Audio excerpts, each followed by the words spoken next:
naming saluyot. So magiging busy po tayo mamaya.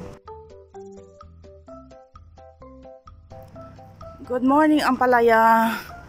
Good morning guys. Kumusta po kayo? Time check 8:30 na po. Kagigising natin. At ipakita ko lang yung aking itsura dito. Tulog pa yata ako. Ipakita ko lang yung itsura namin dito guys. Ayan. Ayan. Nakaalis na si Habi. Ganyan po ang itsura namin pag gabi. Ayan. Natanggal ko na rin yung mosquitero. Meron po tayong mosquito net dito na inilalagay pag gabi. Ang sarap po. Ang sarap pong matulog. Oo. Nag-aagaw po yung lamig at saka init ng panahon.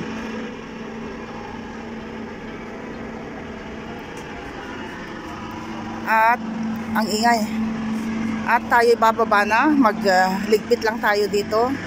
Ligpitin natin yan. Dahil tumawag si Habi, sabi niya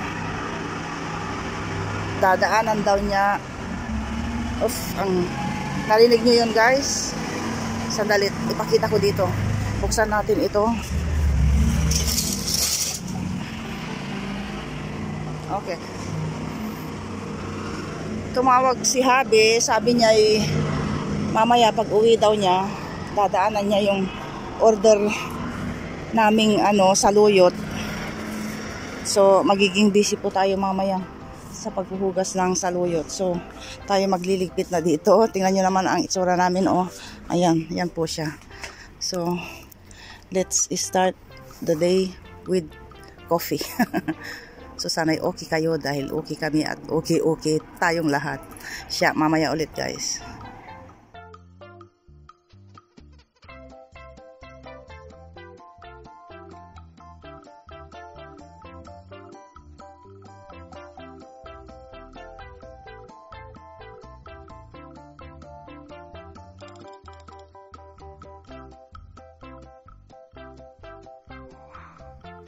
Ay guys, tignan nyo nga pala itong ating talong namunga na, pahaba.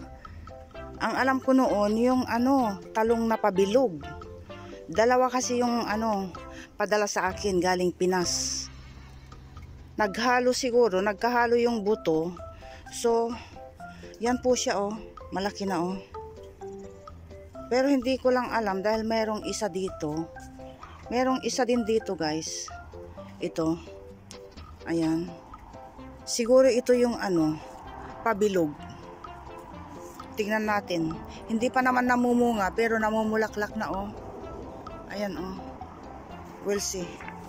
Tapos ayan may mga bulaklak na siya. Marami silang bulaklak guys Ayan.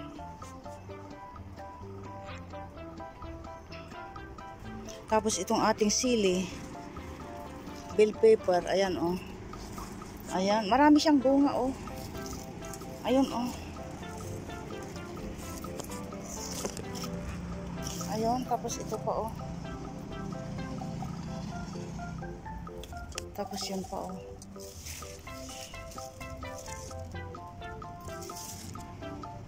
So tara na, let's go down na.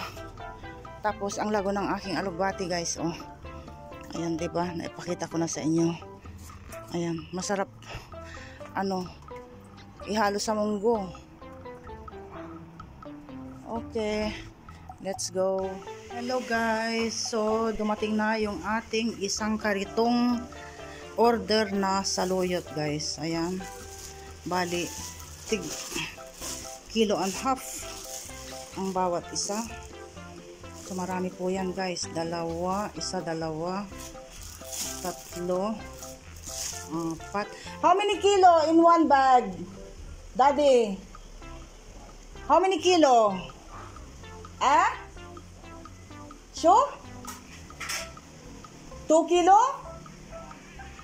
Okay. Ayan, isa,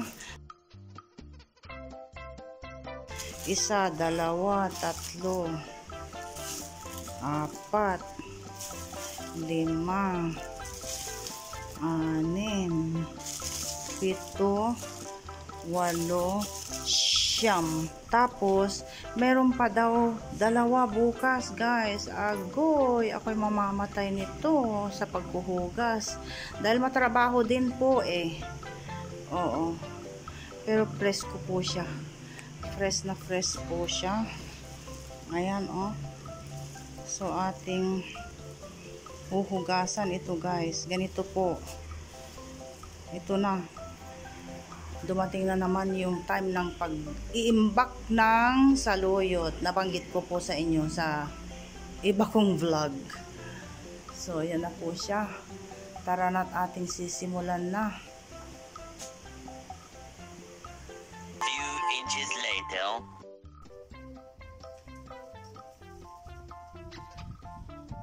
So, ayan na po siya, guys. Ang dami po, ano. So, hinugasan natin ng bonggang-bongga. Antayin nating ma-dry siya. Not exactly dry. Yung matanggal lang yung excess na tubig dyan. And then, ang mangyayari is ikakat pa natin yan, guys. And then, i-stack natin sa freezer. Ilagay natin sa freezer bag. At yan na po.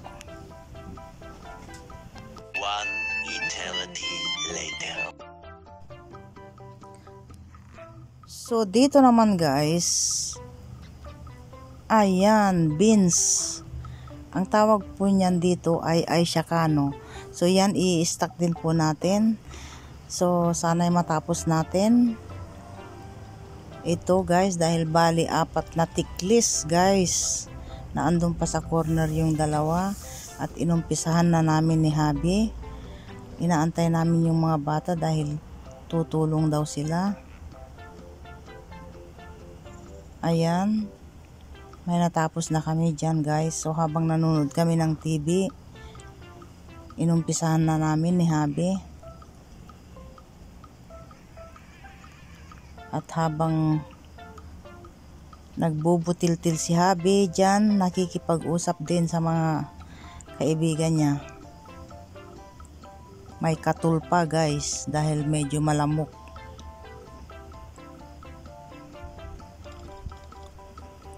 Marami talaga, guys. 4 na tiklis.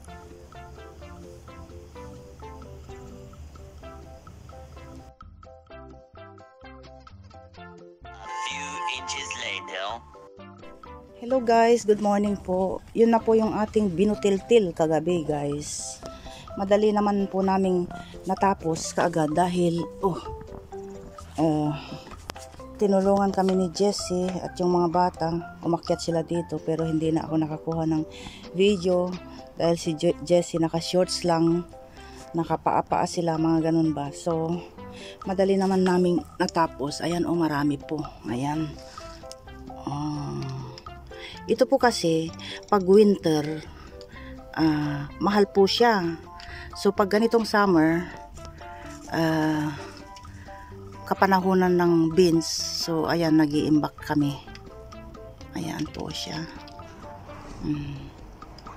Nakapag-imbak na tayo ng saluyot. Tapos, ito naman ang sumunod na ating itatabi, guys. Iimbak. Ayan po siya. Tapos, ang gagawin ko dito, guys, idadry ko lang siya ng half dry. Tapos, i-freezer ko siya. Pwede naman pong i-fully dry, pero ako gusto ko yung half dry lang. Tapos, i-freezer ko siya. So, ang problema ko ngayon, puno na po yung ating freezer sa mga imbak-imbak blues. So, ayan po siya. Matatamaan po siya ng araw mamaya-maya. Ayan. Okay. Marami po siya.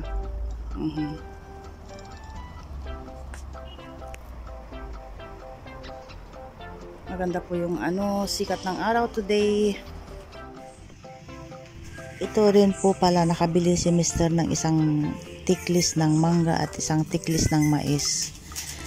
At ang bilin ko lang sa kanya ay 2 mangga lang at 2 mais. So nagkasagutan tuloy kami. Sino ang nakaka-relate dyan, guys? Na pag magbilin ka sa asawa mo ng isa, idodoblehin niya. So, ayan. At saka hindi naman mahilig sa mangga at mais ang mga bata. So, magtatai tayo nito guys.